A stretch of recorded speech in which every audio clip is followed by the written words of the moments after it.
하나님 말씀은 구약성경 이사야서 1장 28절에서 31절까지입니다. 같이 함께 읽겠습니다. 그러나 패역한 자와 죄인은 함께 패망하고 여호와를 버린 자도 멸망할 것이라. 너희가 기뻐하던 상수리나무로 말미암아 너희가 부끄러움을 당할 것이요 너희가 택한 동산으로 말미암아 수치를 당할 것이요 너희는 잎사귀 마른 상수리나무 같을 것이요 물 없는 동산 같으리니 강한 자는 삼오라기 같고 그의 행위는 불티 같아서 함께 탈 것이나 끌 사람이 없으리라. 아멘.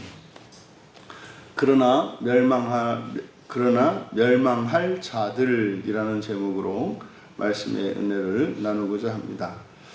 오늘 우리가 함께 읽은 본문은 은혜의 반대편에 있는 공의를 보여줍니다.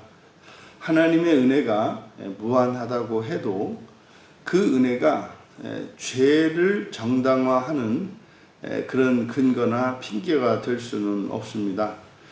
오늘 이 본문을 통해서 은혜 안에서도 멸망할 수 있다는 것을 배우고 하나님의 은혜를 오용하지 않도록 경계해야 할 것입니다.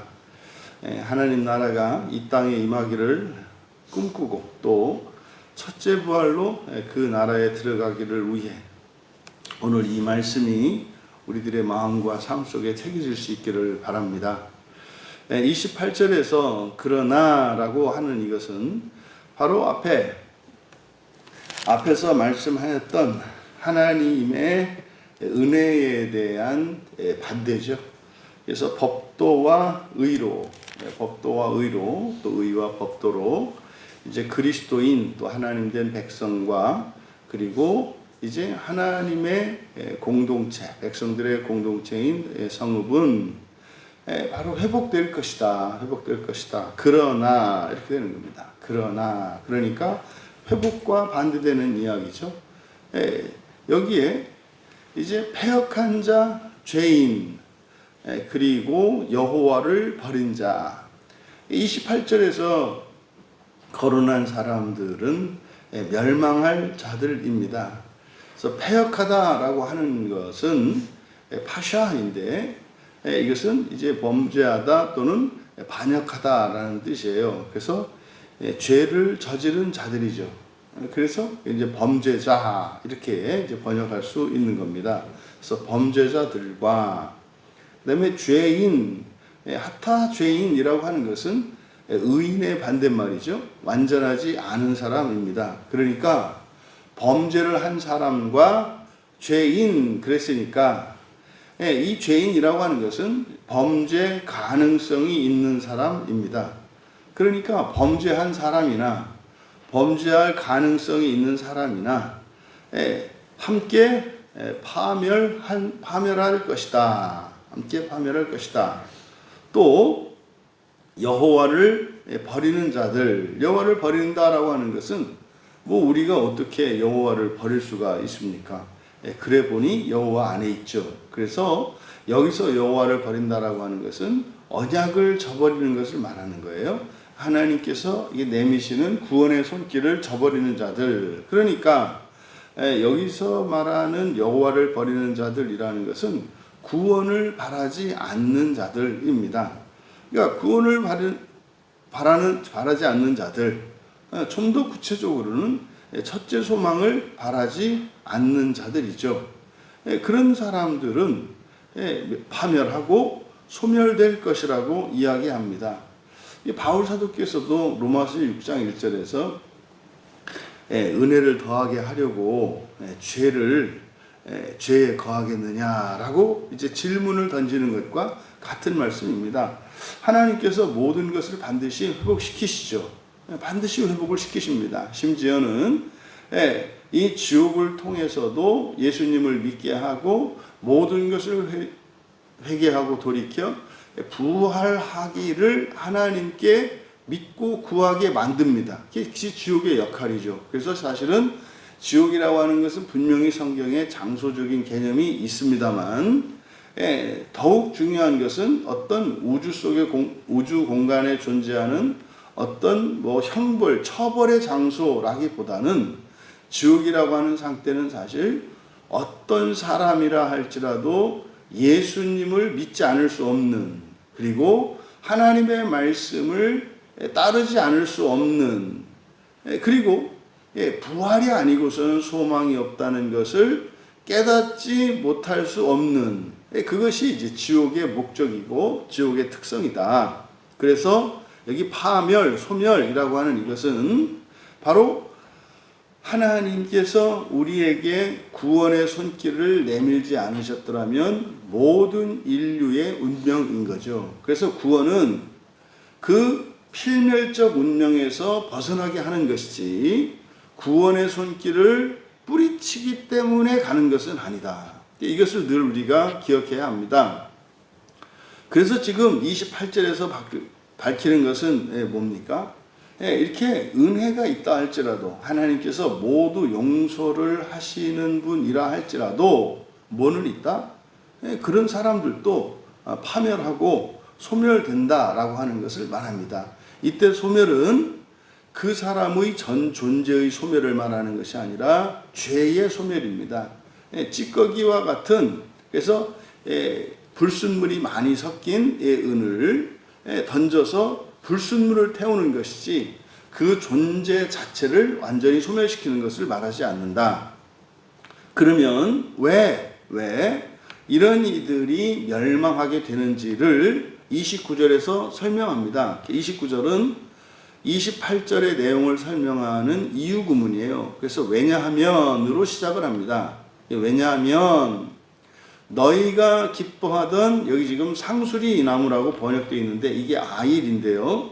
이 아일은 순양을 나타냅니다. 순양. 그래서 너희가 기뻐하던 상수리 나무가 아니고 순양입니다. 순양을 부끄러워할 것이며, 그럼 여기서 기뻐하던 순양이라는 게 뭐겠습니까? 제물로 드린, 제물을 말하는 거예요. 제물. 그러니까 우리가 제물을 드림으로써 죄의 용서를 받잖아요. 그러니까 제사를 드리고 나서 기쁜 마음으로 돌아온단 말이에요. 이제 왜? 제물을 드렸으니까 내 죄가 용서가 됐잖아요. 그것을 말하는 겁니다. 그러니까 기뻐하던 순양을 부끄러워할 것이며, 무슨 말이죠? 제사를 드렸지만 그 죄가 용서되지 않았다는 뜻이에요. 그리고 너희가 택한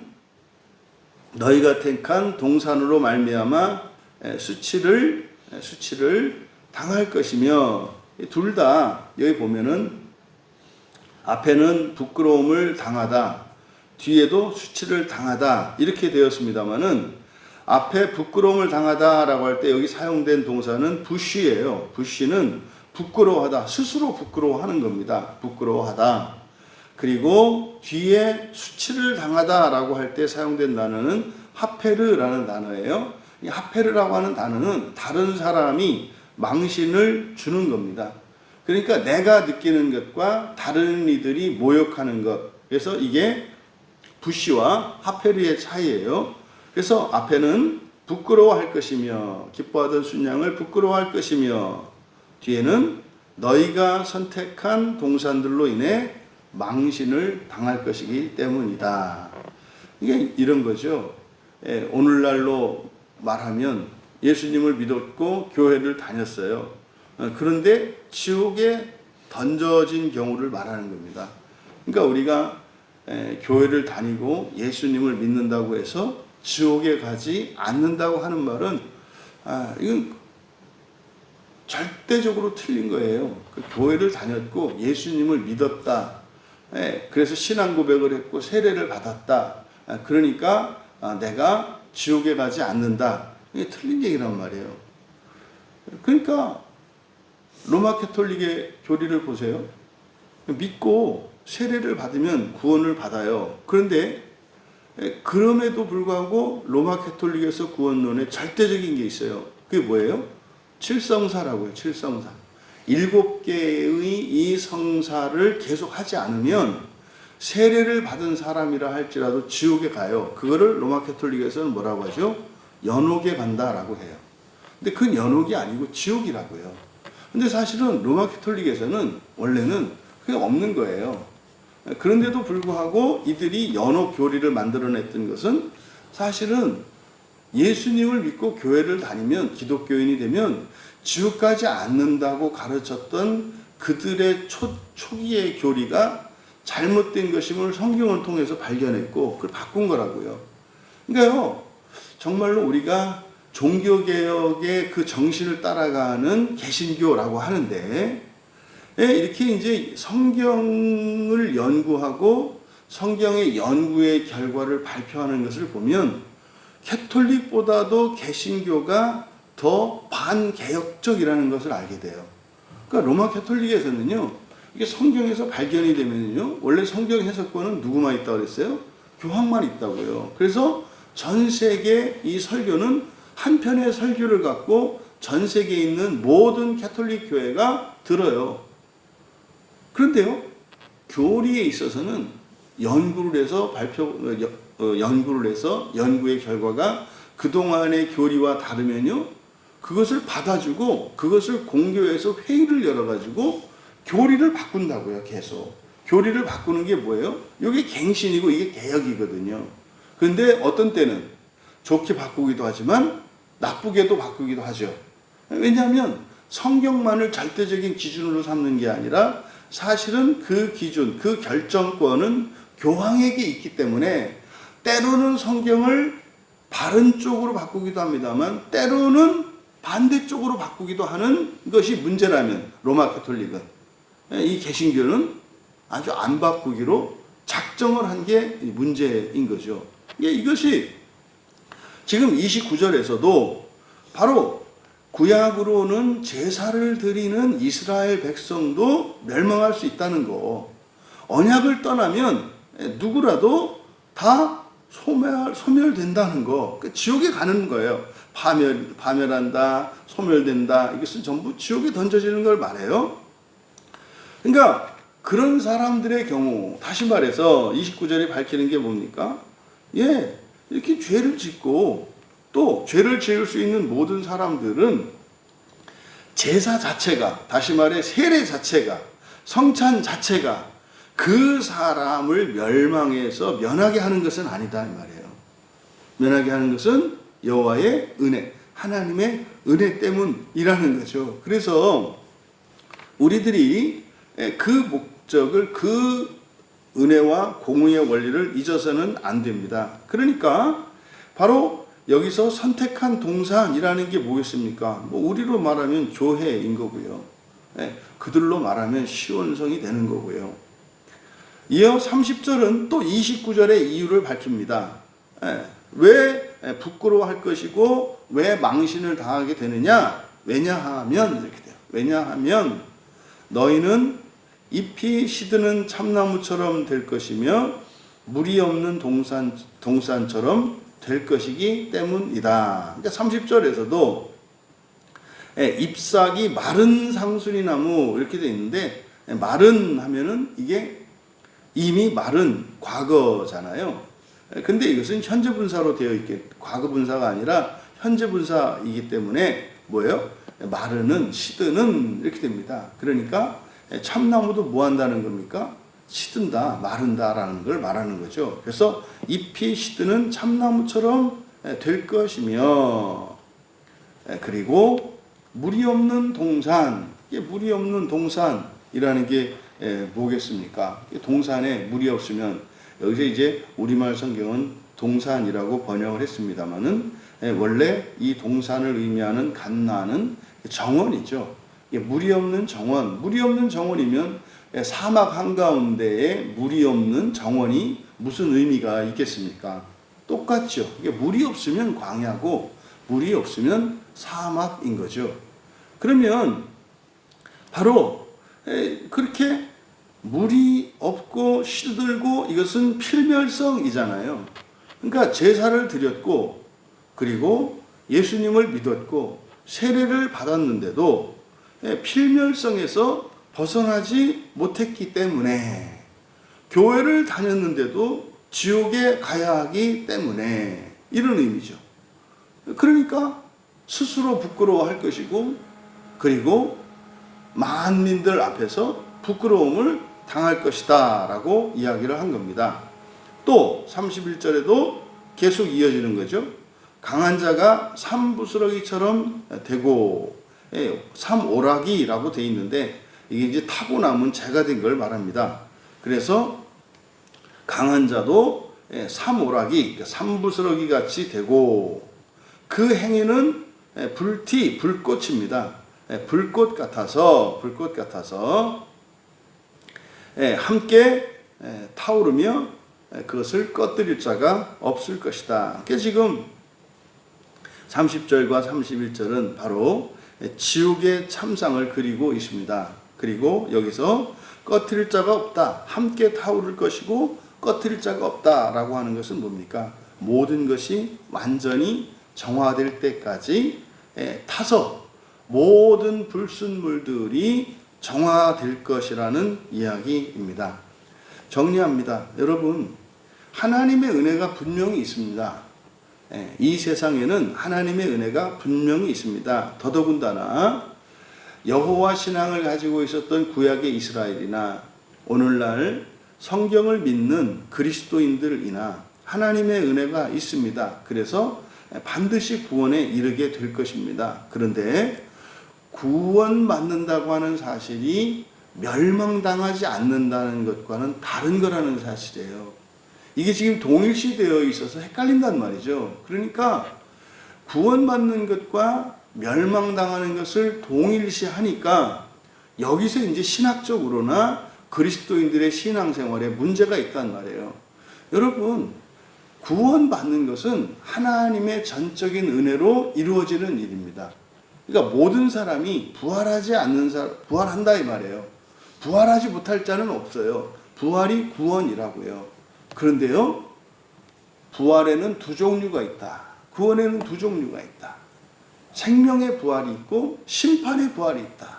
이 생명의 부활과 심판의 부활을 이거를 로마 캐톨릭의 해석을 지금도 따르는 거예요. 그러니까 심판의 부활, 옛날에는, 지금은 바꿨죠. 지금은 로마 캐톨릭에서 지금은 신자도 지옥 갈 수 있다고 한단 말이에요. 뭐 하면? 칠성사를 다 하지 않으면. 그래서 태어나서부터 죽을 때까지 성사로 시작해서 성사로 끝난단 말이에요. 그 일을 하지 않으면 하나님의 완전한 은혜를 누릴 수 없기 때문에 그 사람들은 지옥은 아니고 연옥에 간다. 그러니까 지옥과 연옥의 차이는 뭐예요? 지옥은 영원히 나오지 못하는 것이고 연옥은 나올 수 있는 곳인 거죠. 근데 또 그 연옥에서 어떤 사람은 거기서도 또 떨어져. 이 얘기 왜 해요? 자손들 보고 헌금하라는 얘기예요. 그 돌아가신 부모님들을 위해서 연옥에 있는 조상들을 구원하기 위해서는 그 사람들은 아무 공로가 없으니까 살아있는 자손들이 그들을 위해서 기도하고 헌금하고 선행을 대신해서 공덕을 쌓아야 한단 말이에요. 그래야 연옥에 있는 조상이 나온다 이 말이죠. 그러니까 아주 틈만 나면 성경을 왜곡해. 그래도 또 기특한 건 뭐예요? 성경을 연구해서 또 바로 드러낸다는 거죠. 그러니까 개신교에서 그래요. 개신교 분들은 하늘 아래 새 것이 없다. 무슨 말이냐면 성경을 이미 다 안다. 그래서 성경을 다 아는데 우리가 모르는 이유는 성경에 대해서 써놓은 책을 다 읽지 않아서 성경을 모르는 거다. 그래서 성경을 읽는 게 아니라 성경에 대한 책들을 읽는다고요. 성경에 대해서 읽는 그 책들은 하루에도 수만 권씩 만들어지는데 그걸 어떻게 다 읽어요? 말도 안 되는 소리죠. 그러니까 여러분 잊지 마세요. 여기서 멸망할 자들, 은혜를 받아도 은혜를 받지 않아도 우리는 어떤 자들이다? 멸망할 자들이라는 것을 잊지 마셔라. 그러니까 쓸데없는 자신감을 준다고요. 이게 2단, 3단들의 특징이에요. 우리 교회에 오면, 우리 교단에 오면, 신천지 같은 데는 교회가 아니잖아요. 왜냐면 거기는 목사가 없어요. 임원회 자체가 목사가 아니기 때문에 목사가 없다고요. 그러니까요. 교회가 안 돼요. 교회가 되려면 목사가 있어야 하고요. 그 신앙 고백만, 성경만 봐서 교회가 되는 게 아니에요. 하나님께서 교회를 세우실 때는 직분과 함께 성경으로 교회가 세워진단 말이죠. 하지만 교회를 다닌다 할지라도, 그러니까 그런 뭐 이단에 가 있는 사람들이나 그리고 정통 교회에 있는 사람들이나 똑같은 건 뭐다? 멸망할 자들이라는 것을 잊지 마셔라. 그러니까 우리는 절대 멸망하지 않아. 거짓말이라니까요. 지금 성경에서 그 말씀을 하잖아요. 하지만 두 번째로 이 멸망할 자들이라는 의미가 뭡니까? 불안한 사람들이 아니에요. 이것은 우리에게 멸망할 자들은 어떤 의미가 있습니까? 물론 멸망할 가능성이 있죠. 하지만 두 번째는 뭡니까? 여전히 은혜 안에서 기회가 있는 사람들이에요. 멸망할 자들은. 그러니까 멸망할 자들 가운데에서 교회 안에 있는, 그리고 성경을 믿는, 첫째 부활을 목적으로 살아가는 사람들은 어떤 사람들입니까? 하나님의 은혜로 그것을 피할 수 있는 거죠. 그러니까 우리의 신앙생활은 멸망할 자들인 우리가 멸망을 피하기 위해서 예수님을 믿고 성경을 믿고 예배를 드리며 성찬으로 언약을 갱신하면서 살아가는 거예요. 그래서 이 두 가지는 교회를 다니느냐 안 다니냐, 뭐 열심히 하느냐 안 하느냐와 상관이 없어요. 오늘 은혜를 받았느냐 안 받았느냐. 지금 당장은 뭐 여러분 멸망하지 않죠. 지금 당장은 멸망하지 않죠. 근데 예배 끝내고 나가서 또 일상생활에 여러분이 영적인 전투로 들어갔을 때 밀릴 수도 있단 말이에요. 언약을 떠날 수 있다고요. 또 우리는 언제든지 죄를 지을 수 있는 가능성이 있는 죄인, 불완전한 존재들이란 말이에요. 그래서 우리가 늘상 은혜를 구하는 거죠. 그래서 끝으로 우리는 어떻게 해야 된다? 무엇보다 먼저 예수 그리스도를 믿고, 우리가 예수 그리스도를 믿는다는 말은 무엇으로 등치시켜야 한다? 성경을 믿는다는 말로 바꿔야 한다. 그러니까 예수를 믿는다는 것은 성경을 믿는다는 것을 의미하지, 성경을 믿는다는 것을 배제하고 이렇게 막연하게 어떤 대상, 인격으로서의 예수님을 그냥 자기가 개인적인 관계를 믿는다. 아니에요. 성경을 통해서 예수를 믿고 성경을 통해서 성령을 영접하고 성경을 통해서 우리가 은혜를 받는 거예요. 그래서 우리는 모든 것이 성경으로 가야 합니다. 이게 오직 성경의 의미라니까요. 그래서 말입니다. 우리는 무엇보다 먼저 예수님을 믿어야 해요. 근데 어떻게 예수님을 믿어요? 성경으로입니다. 성경으로 예수님을 믿고 성령님을 영접해 드려서 날마다 우리가 회개하며 법도와 의로 용서를 받으며 또 공동체를 회복하며 살아가야 한다는 사실이죠. 여러분들이 이 신앙의 자명한 원리를 분명히 깨달으셔서 괜히 쓸데없이 막 불안해하거나 미래에 대한 뭐 가능성, 모든 사람은 다 멸망할 가능성이 있어요. 근데 우리가 생각해야 되는 건 뭡니까? 멸망하지 않을 수 있는 가능성, 이건 희미하거나 불확실하지 않아요. 확실하다니까요. 여러분이 성경을 믿고요, 여러분들이 예배 속에서 선포되어지는 말씀과 그리고 성찬을 통해서 언약을 갱신하며 살아가신다면, 또 일상에서 여러분들이 죄를 지을지라도 그것이 잘못된 것을 깨닫고 그걸 싫어하고 그것을 아파하고 그것이 잘못됐다는 걸 인정을 하고 그것을 극복하기로 뜻을 세우고 하나님께 은혜를 구하며 살아간다면 절대 멸망하지 않는다. 하지만 언제든 우리는 멸망할 자들인 것을 기억하셔서 우리가 언약에서 떠나지 않도록 우리가 전적으로 하나님의 은혜를 의지하는 것이 아니라 자의적으로 독단적으로 하나님과 상관없이 무엇을 하려고 하는 그런 어리석음에서 자유로울 수 있는 우리 모두가 되시기를 주님의 이름으로 축원합니다. 존귀하신 하나님, 전적인 하나님 은혜 안에 있음을 믿습니다. 그러함에도 저희들이 하나님의 은혜를 떠나서는 지금 당장이라도 멸망할 수밖에 없는 자들인 것을 믿습니다. 이것이 저희들을 불안하게 하거나 그 미래에 대한 염려 때문에 걱정을 하는 것이 아니라 우리의 마음을 확정하고 오직 성경만을 믿으며 오직 하나님의 은혜를 구하며 의와 법도로 우리 자신과 공동체 모두를 회복시키며 살아가는 저희들 모두가 되게 하옵소서. 감사하며 예수님의 이름으로 기도하옵나이다.